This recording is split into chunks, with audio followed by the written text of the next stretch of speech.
Lectores Salvajes presenta reseña del libro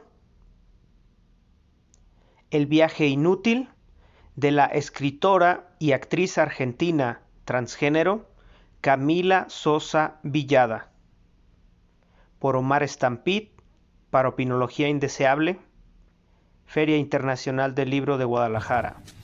También quiero agradecer a los compañeros que nos acompañan el día de hoy haciendo una breve reseña del libro.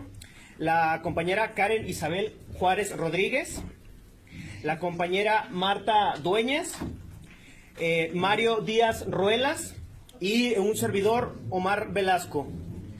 En esta edición de Los Lectores Presentan vamos a iniciar con una breve reseña del libro y posteriormente una pequeña ronda de preguntas para la escritora Camila. Vamos a iniciar, si no hay mayor inconveniente. Bueno, primero tuve la fortuna de comenzar con este libro de El viaje inútil, y quiero comenzar con una cita que me gustó mucho a lo que viene a título del libro, ¿no? Dice así textualmente: me siento frente a la computadora y es como iniciar un viaje. A veces ese viaje no sirve más que para no escribir. Nada se extrae de algunas expediciones. Escribo y borro, como antes escribía y tiraba a la basura lo que escribo. Tan lindo es destruir lo escrito, porque tiene uno la sensación de estarse destruyendo a sí misma.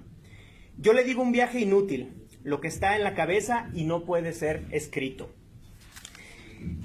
Y en esta cita es donde entendemos que la escritora expresa más que una autobiografía que narre la trayectoria de su vida, nos regala una muy profunda reflexión acerca de su amor por la escritura. Notamos, ya dentro de lo que es el libro y la estructura del libro, cómo se atesora en el recuerdo ciertos momentos, como por ejemplo lo que te unía a tu padre, siendo las lecciones para aprender a leer y a escribir, como gratos acontecimientos que ayudaron a salir a la luz todo aquel sentimiento que es a veces difícil de expresar con las palabras de la voz. La escritura es analítica, escribes allí, porque la escritura necesita reflexión, y es esta reflexión dentro del libro un largo viaje de ida y de vuelta, donde se sumerge en lo más denso de la memoria, lleno de recuerdos, y algunos recuerdos de violencia y de rechazo. Camila retrata perfectamente con un gran dote de imaginación los escenarios pueblerinos, con la melancolía del tiempo pasado que parecía no ser mejor. Siento cómo en la narración de Camila, ella apropia el sentimiento de su madre, quien abnegadamente soporta el dolor del alcoholismo de su marido, además de la infidelidad. Me parece que Camila se ve marcada para siempre por ese dolor de la madre y siente una amalgama de sentimientos antagonistas entre sí. Por un lado ama a su padre por enseñarle las letras, pero por el otro lado hace un rechazo a la forma en la que su papá maltrata a su mamá. Dentro de esta relación disfuncional encontramos también una vida marcada por la pobreza. Y cito el siguiente párrafo que me pareció de incalculable valor analítico. Realmente, cuando yo estaba leyendo este libro y llegué a ese párrafo, se me enchinó un poco la piel porque me hizo pensar mucho en cosas que a veces de repente nosotros no observamos, pero que sin embargo cuando tienes ese don del análisis puedes verlo.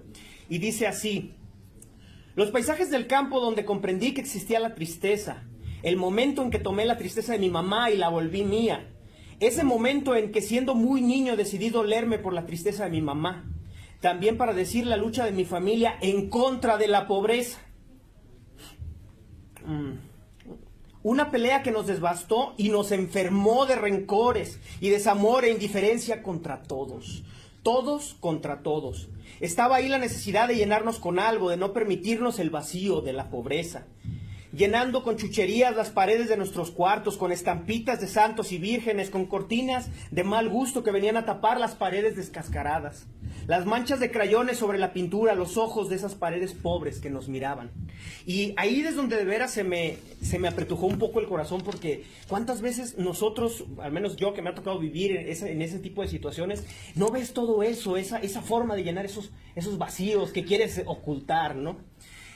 Y esta parte me pareció de veras desgarradora porque es el reflejo vivo del sufrimiento de las personas de a pie que vemos reflejados todos los días en la sociedad actual. Y narrado esto por Camila, pretende dar la luz a una oscuridad a la que no volteamos, la oscuridad de los invisibles, los que sufren las carencias materiales y afectivas intentando ser rellenadas con objetos simbólicamente inútiles y en la práctica, como los santos y las vírgenes.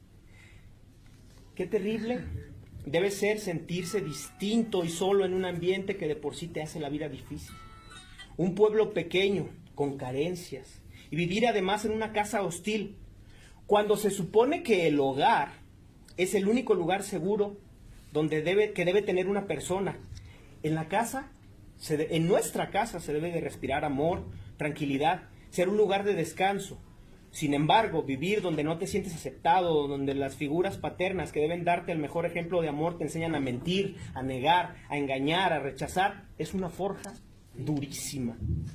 De ahí que pienso que Omar logra encontrar un escape de la realidad dentro de la lectura, dentro de los mundos fantásticos y los cuentos que nos alejan de todo sufrimiento.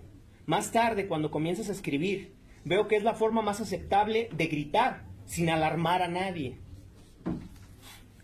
Dentro de este libro hay una larguísima reflexión sobre el ejercicio de la escritura, y más que hablar de tu vida, hablas de tu pasión por plasmar las letras, y vas y vienes entre hojas de papel y recuerdos. Cuando abordas los primeros bosquejos de tu homosexualidad, ya más adelante dentro del libro, de tu transvestismo, algo tocó una fibra muy sensible dentro de mí, la fibra de la comprensión. No es lo mismo ver las cosas desde afuera y juzgarlas desde nuestros prejuicios que mirarlas desde los ojos de la persona que escribe, leyendo lo que se siente, lo que se piensa, lo que se sufre. Aprendes poco a poco a ponerte en los zapatos del que narra y entiendes que cuando se nace con algo que no puedes cambiar, es inútil tratar de adaptarte a los demás. Hacerlo significa matarte a ti mismo. Leer mediante tu voz, a ti de niño, darte cuenta de que te enamoras de otro niño, de que de adolescente de un maestro o de un cliente en la adultez, hace que te explote la cabeza. Porque de pronto te das cuenta de que aquello que no comprendes es más parecido de lo que crees a lo que tú mismo sientes cuando te enamoras de otra persona.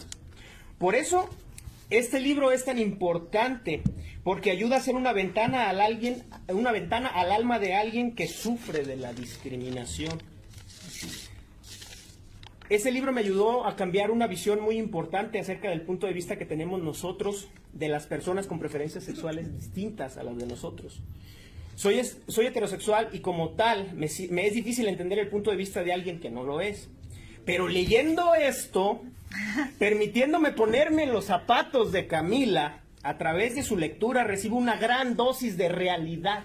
Es un golpe en la cabeza, una realidad que permite darme cuenta de que no es la misma para todos, que la trinchera desde la que lucha una persona homosexual es muchísimo más complicada que la de nosotros. Este libro debería de ser obligatorio para entender a nuestros semejantes. Este libro está cargadísimo de reflexión, cargadísimo de filosofía y realmente conmueve y te toca el corazón al darte cuenta que comparado con esto, comparado con lo que viene aquí, nosotros los heterosexuales vivimos en un mundo muchísimo más sencillo. No entiendo a los homosexuales y quizás nunca lo haga, pero lo que me da este libro es una herramienta invaluable para hacerlo, para ser más humanos con ellos y comprender o aceptar que lo que no entiendo y darles la mano. Este libro grita mucho más fuerte que cualquier marcha del orgullo. Es una voz sincera, cariñosa y que invita a la comprensión. Esto es lo que opino yo de este libro. No sé si alguien más quiera continuar. Marta. Hola, buenas noches. Buenas noches. Yo más que reseña voy a hacer una pequeña reflexión de lo que pasé con la lectura, que no fue una lectura fácil, ¿vale?